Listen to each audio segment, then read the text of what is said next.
think we now have Dan Bongino, former FBI director. Thank you for joining us on such short notice, Dan. So can you tell us what you know at this hour? Well, obviously that's a secure, extremely secure area. I've been to the property, as many of you have, many times.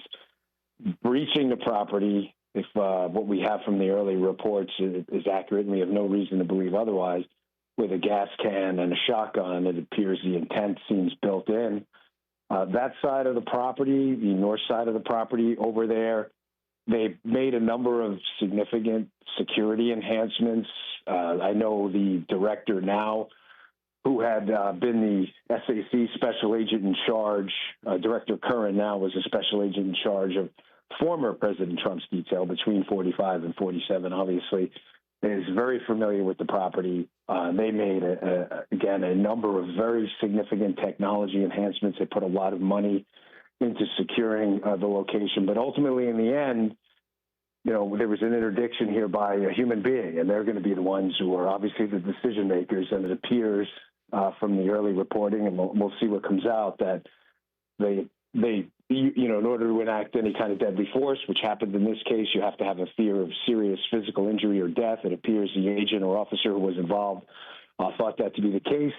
The early reporting of a weapon seems to indicate the obvious reason why. And then from this point on, the FBI and the Secret Service, me having been on both sides of the fence, the FBI has an MOU, a Memorandum of Understanding with the Secret Service, where the FBI will take over the crime scene in a scenario like this for, you know, obvious reasons. You don't, if there were, and I'm not suggesting at all this is the case, but if there was some kind of security lapse that required an investigation later, you wouldn't want the Secret Service investigating themselves, and vice versa. If it happened with the FBI, you wouldn't want them investigating themselves either. So we'll generally take over the crime scene. There's usually a smooth transition. The Secret Service will designate some crime scene agents in advance at every site. They have a little asterisk next to their name. They know what to do. They'll hold that, and then there'll be an investigation. And from this point, we'll all be sitting and watching as all the facts emerge. Yeah. So Secret Service issuing a statement saying on February 22nd around 1:30 a.m., male in his 20s shot by U.S. Secret Service agents and a deputy from Palm Beach County Sheriff's Office following an unauthorized entry into the secure perimeter at Mar-a-Lago. The individual whose identity is being withheld pending a notification was pronounced deceased. The individual was observed by the north gate of the Mar-a-Lago property carrying what appeared to be shotgun and fuel can. U.S. Secret Service agents and Palm Beach Police deputy confronted the individual, and shots were fired by law enforcement during the encounter. No Secret Service agent or local sheriff deputy personnel were injured. There was no Secret Service protectees present at the location at the time of the incident. The incident, including the individual's background, actions, potential motive, and the use of force, is under investigation by the FBI, the Secret Service, and Palm Beach County Sheriff's Office. In accordance with the agency policy, the involved Secret Service agents will be placed on routine administrative leave pending the outcome of the investigation, as you just noted. Dan, you are former Secret Service. What's your gut instinct about where this person decided to enter from? Based on what Charlie just read, how it was handled, just your gut instinct. I mean, we couldn't have a better expert on this morning than you. Well, thank you for that. That property, which again, you and I have been to many times. Yeah, it's not the kind of area where you could just roam around in certain locations. When you're looking at, say, the east side of it, you would stick out like the, you know, proverbial sore thumb. You just can't do it. So the north side of it, that also, you have, you know, residents and folks that live over there. It's not that easy to do that and to get in there. That's why I'm kind of curious as to, you know, what was, you know, was there a backpack involved? Was there some security footage, some security cameras that may have been following this guy sooner? That's the kind of stuff we're going to find out as the fact pattern starts to emerge. One thing I just want to indicate, sorry, sure. Charlie, because I'm on the phone, so I'm not watching. I don't know who's calling. But the security perimeter around there is, and that's why I said before, we're not really sure if it was an agent or other. It's not just Secret Service agents. You see that in these, you know, movies. It's always the Secret Service agents with the earpiece, but we rely heavily on the fantastic work of the Palm Beach County Sheriff's Office and others. So it appears in this case that was the use of force incident was with them. But it's not all agents. And we rely heavily on local law enforcement for one very simple reason. Obviously manpower.